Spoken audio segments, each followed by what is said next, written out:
Hello guys, today I'm here with a new tutorial, and in this video I'm gonna show how to create OpenCore EFI for Comet Lake 10th generation PC. So before starting, if you haven't subscribed to our channel, then please go and subscribe to our channel and stay connected for the latest updates. So guys, let's start. For this purpose you will require OC Gen X, CPU ID and OpenCore configurator. So, open OC Gen X.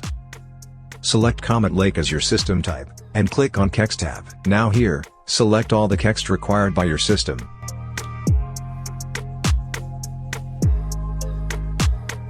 Enter your ALC ID.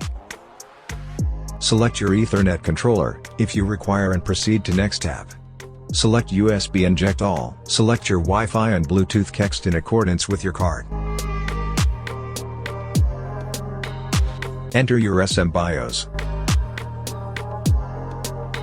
Enter boot args, like -V for verbose, and click on Generate EFI, click on OK and close OC Gen X. Now, open the EFI folder, open OC and then open config.plist with OpenCore configurator.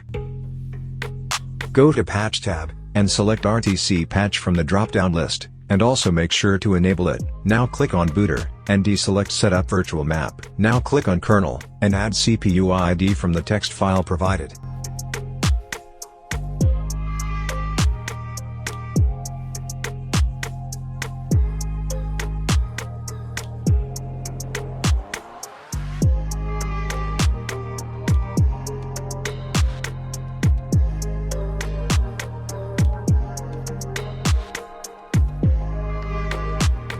Now the basic EFI for Comet Lake PC, or the 10th generation PC has been prepared. If you want to change something else, you can change, and after that close OpenCore configurator and save the EFI. Hope you guys enjoyed the video. If you have any questions, just comment down below. Thanks for watching and don't forget to like, share, comment and subscribe, and for more updates stay connected, and have a great day.